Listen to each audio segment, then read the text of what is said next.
Hello, welcome to the WHUS Mentor Certification Program. I want to begin just by saying thank you so much for helping to mentor new DJs. I don't think you realize just how much your work as a mentor contributes to not only the program content going out, but to the future of WHUS as a whole. So on behalf of everyone in the station, I just want to say thank you. Alright, so let's get into the video now. In order to become a certified mentor, you must watch this workshop in its entirety and then complete a short multiple choice quiz. You must score a 100% to pass this quiz and get certified. I encourage you to refer to any notes that you may have taken during this upcoming video, as well as the training and mentoring manuals if you have any doubts on any of the questions. This quiz is not meant to trick you. It is only a way to verify that you understand everything on the checklist and the new rules. You will receive work credit for completing this training, as well as some cool new merch coming very soon. Okay, so first things first, what is the purpose of mentoring? Having our DJs complete mentoring is obviously meant to teach them how to use the equipment in the studios, but it is also meant to introduce them to the WHUS community. So I encourage you to show them around the studio as much as possible and introduce them to as many different departments and people as you can. And if you want to go the extra mile, it would be great to attend a meeting with your mentee. The more welcomed they feel by the community at WHUS, the more willing they will be to get on air themselves. Now, let's go over some more things we want to start emphasizing during the training sessions. First thing here, in mentoring, we want to help the new trainees come up with an idea for their show. I know when I started out at WHUS, I had absolutely no idea what I wanted to do for my show, and honestly, I still don't really know. But talking and brainstorming with an experienced DJ will help trainees see all the possibilities there are and just how exciting producing a radio show can be. Definitely talk about your show and your experience at WHUS and answer any questions that they may have before starting their show. Another great way to help them come up with an idea is by giving them an interactive role in your show. It doesn't have to be something huge. They don't need to be your co-host or anything crazy like that. It could be a small thing like letting them pick a song or two to play and then have them introduce it. Now, some people may be a little nervous at first, so you will want to ease them into it slowly, but the more hands-on experience they get, the better. This is also a fantastic way to get their creative juices flowing and to really get them excited about broadcasting. And if you have the time, I encourage you to spend a little bit of extra time before or after your show in Studio B so that they can really get that hands-on experience in an environment that isn't as stressful as being live on the air. This will also get the mentoring done faster, so you don't have to allot 3 weeks of your show to a mentee, and the mentee can also get air checked faster as well. The only thing with this is you'll need to remember to book space in Studio B on the calendar when you plan on working in there. Remembering to book space in Studio B is just one of the ways that you can emphasize proper etiquette around your mentee. By proper etiquette, I mean things like not walking into the studio super early or during a mic break or just stuff like that. Also, just please clean up after yourself. Don't leave chairs all over the place or cords all tangled up or papers everywhere. Just do your best to be courteous and respectful to the DJs before and after you, just as a good example to your mentee. So that leads me right into my what not to do section. Do not play music from an illegal source during your mentoring. I know there are a few people out there who use Spotify and Apple Music during your show, which is not okay, but please at least play music from an approved source in front of your mentee so that going forward this is no longer an issue. Also, play music from a variety of sources like CDs and Megaseg so that your mentee knows how to use all of these different sources and not just one. Okay, so next on the list, remember that this is a hands-on training. So make sure that your mentee is getting enough experience controlling the board. Don't only show them how to use the equipment, but let them use it and touch it themselves as well. From the first training session, they should be at least using the on and off buttons and the faders. By the end of training, they should be comfortable using every feature on the board, and in an ideal world, they would be running the full show during their last session.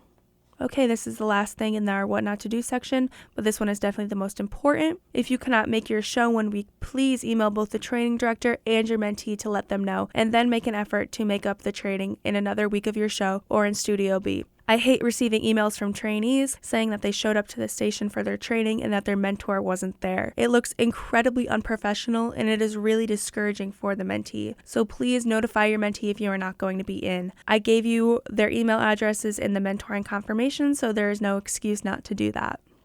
Okay, so now we are going to transition into some refresher material so that you can answer some frequently asked questions from your mentees. Also, some of this material, especially the equipment refresher, is stuff most mentors struggle with as well.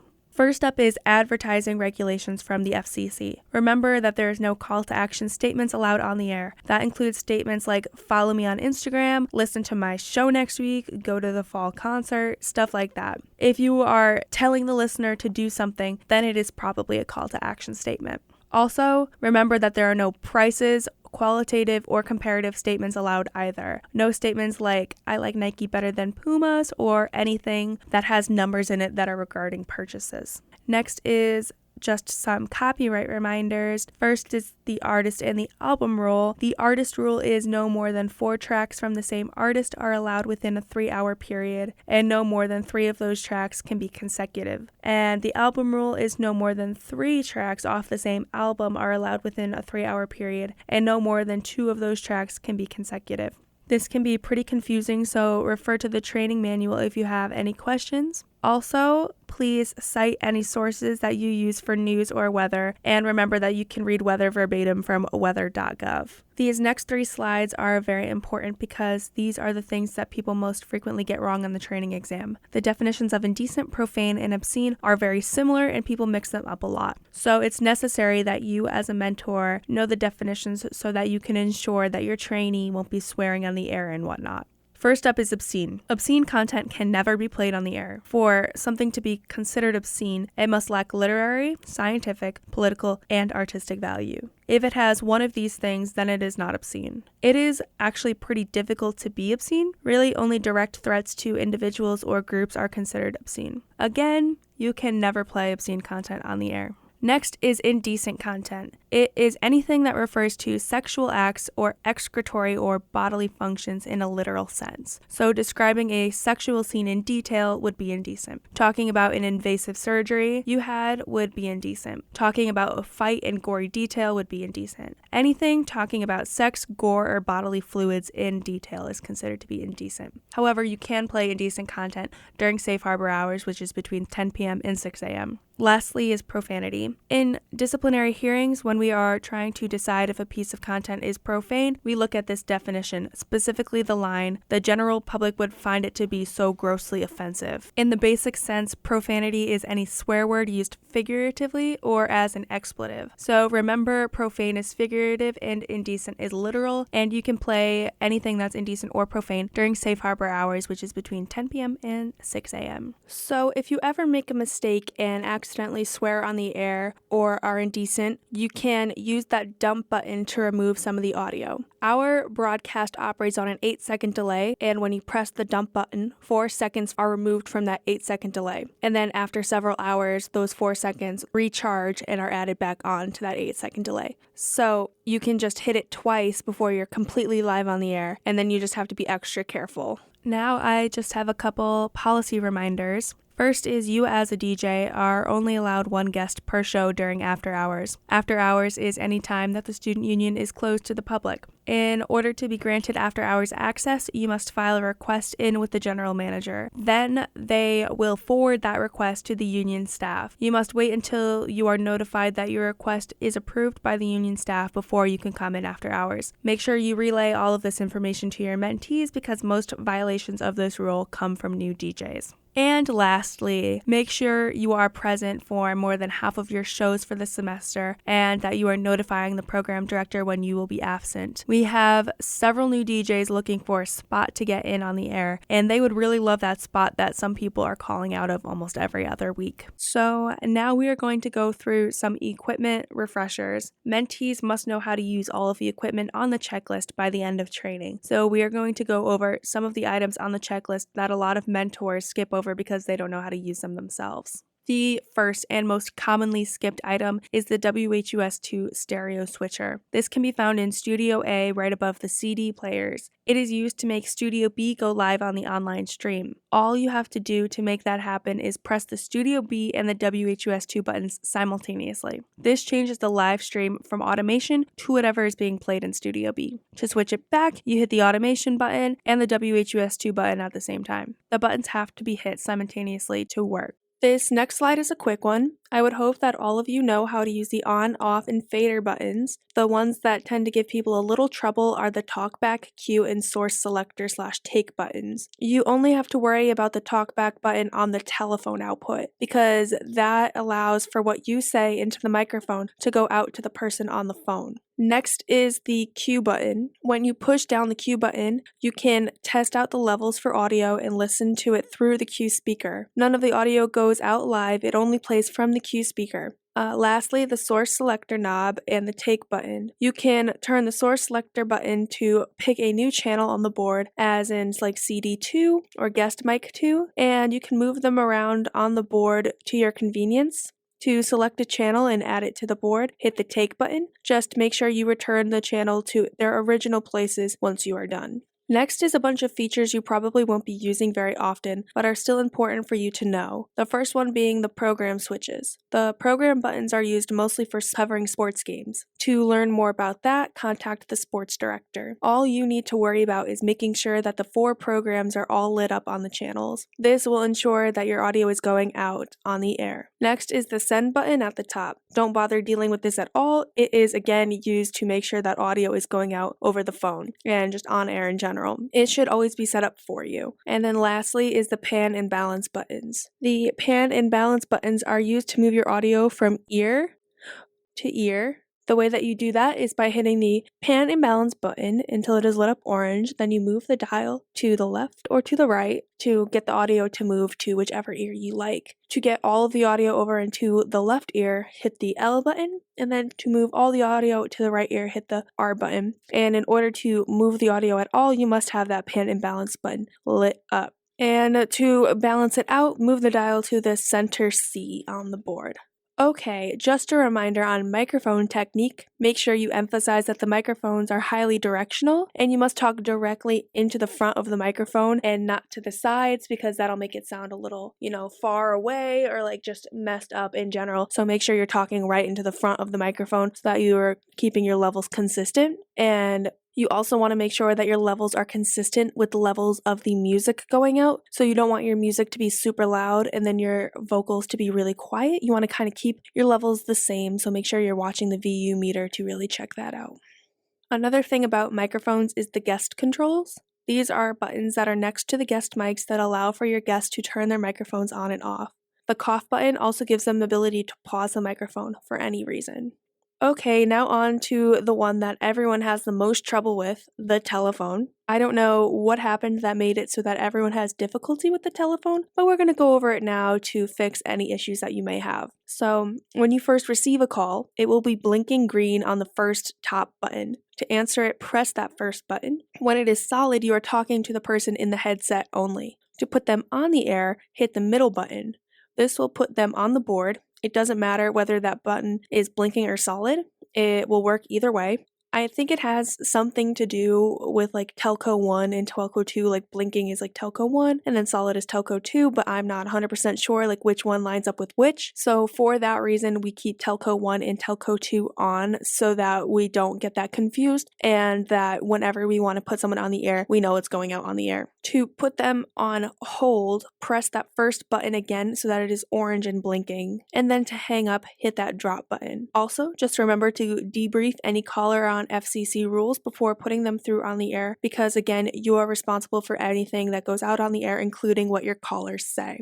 So remember that first button blinking means there's someone on hold or waiting for their call to be answered. Second button on at all, whether it's blinking or solid, means that they're on the board and going out live. Telco 1 and Telco 2 must be on for them to go through on the board, and then the drop button will hang up. Next up is the CD players. It's pretty self-explanatory, just throw a CD in the player, pick your track using the seek dial, line it up with the CD input on the board, and press play. You can also use the Tascams to record your show using a flash drive. The directions are in detail in Studio B. Pretty much all you have to do is put your USB into the little USB spot right under the power button. It's going to turn on and format. You really don't have to worry about the format at all, but if you have to do the formatting, you could just read the directions. They're very in detail. And then you just hit the record button. So you want to make sure that you're watching your levels on the Tascam rather than on the VU meter, because the levels that you are recording with on the Tascam are the levels that you will be getting in your finished audio.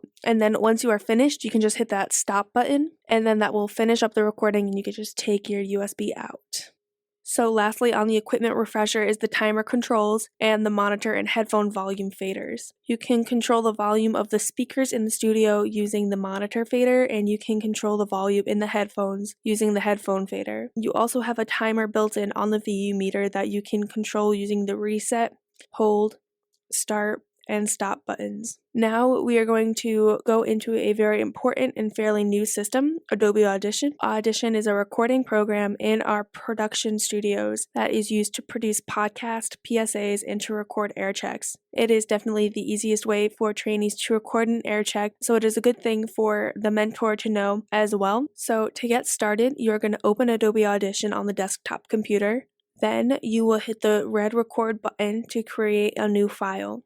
You can also go to File New, but just hitting the record button will give you a new file. Give the file a name, and then change the sample rate to either 44,100 or 4,800. It doesn't matter which one you choose. Once you hit OK, you will instantly start recording. Hit the small white square stop button to stop the recording. Double-click the sound file until it is highlighted and press delete to clear everything. Then you can hit the record button again when you are ready to start. That just deletes the audio that you get from it's automatically starting. Make sure you are watching your sound levels in Audition using the bottom bar rather than the VU meter. The levels on the VU meter will seem low, but the levels on the Audition is what is important, and it is what is being recorded, and it is what is going to come through in the final product. Keep the levels in the orange section around -12 to -8 is that golden spot. Now let's quickly go over saving your file. When you are done recording, hit the stop button and unhighlight everything so that you don't accidentally delete it. Then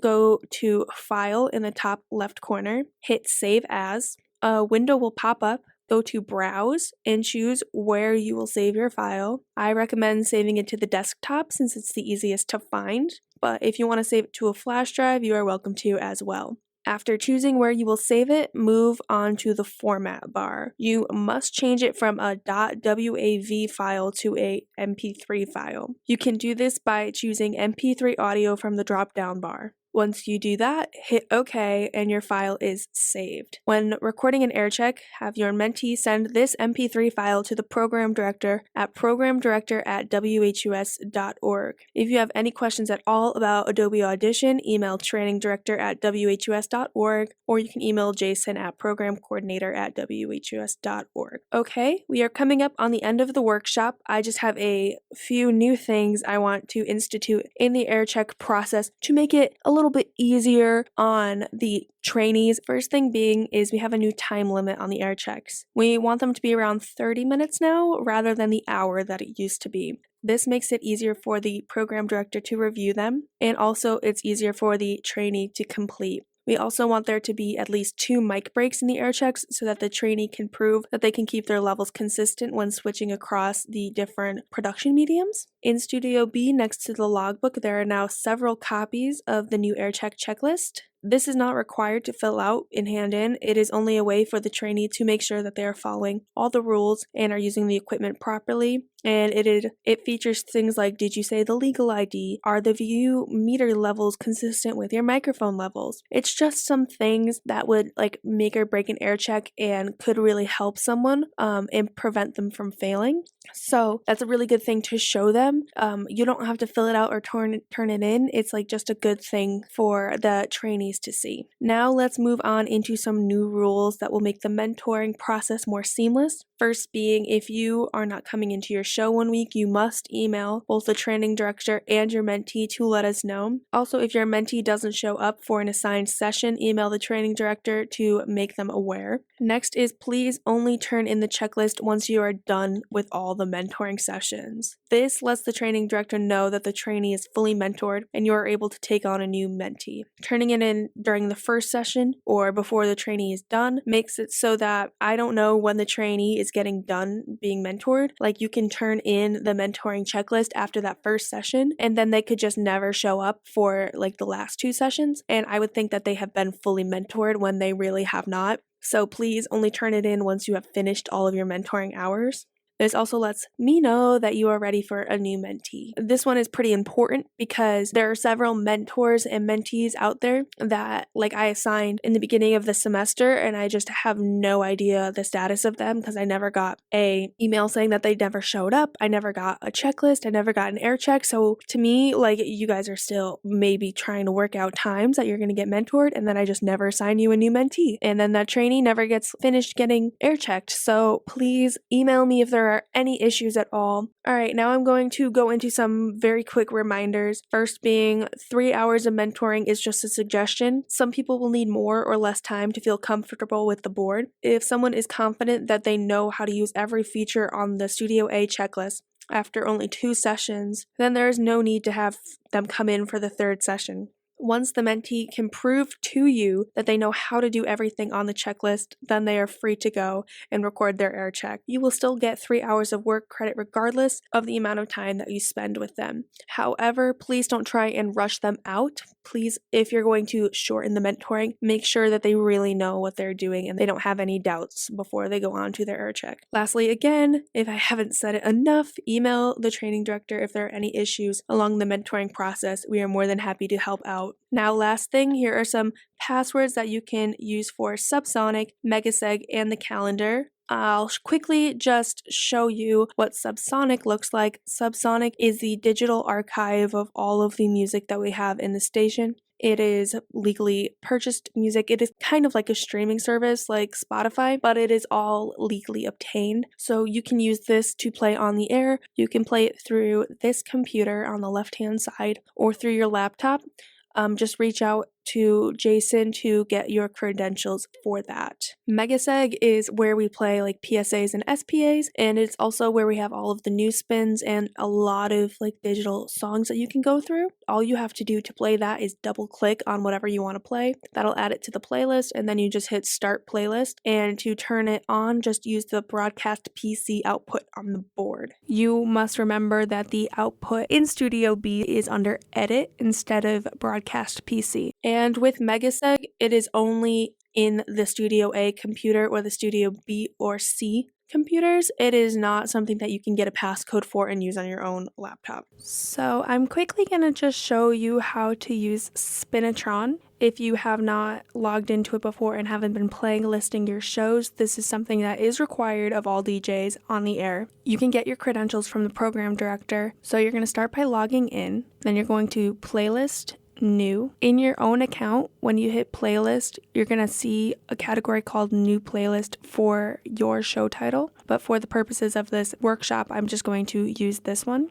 You can enter in any extra info that you like. All you really need to do is make sure that you have the time that the show starts and its length in there. And then you could add an episode name. After you have all of that information set, you hit submit. What you're going to do is you're going to enter in the artist, the song title, and the album. It'll often automatically fill in for you. And then it will also automatically enter in the start and end time for the songs and the release date and any information. All you have to do is find the song that you want and hit submit, and then the rest is all filled in for you. And that is all you have to worry about with Spinitron. Alright, here are the codes for all the doors in the station. This is a good thing to screenshot and keep with you. Alright, so that is the end of the mentoring workshop. The next step in the mentoring certification is to take the mentoring quiz that you received in the same email as this video. You must get a 100% to pass. However, it is open note. You can refer back to this video, the training manual, and the mentoring manual if you have any doubts. None of the questions are meant to trick you. We are only trying to verify that you understand the most important things that you will need to know as a mentor. you have received work credit for watching this video and taking the mentoring quiz. You will also be receiving a WHUS crewneck sweatshirt and some more WHUS merch coming very soon. Thank you so much for your time and dedication to the station. I would love to hear your feedback on what you thought of this workshop and the whole mentoring certification program. There is a little form that you can fill out at the end of the mentoring quiz that will have all of the places that you can add suggestions about this whole workshop. It would really help me going forward in maybe making more workshops kind of like this. This was really fun to produce, and thank you all so much for listening. Thank you and have a great rest of your day.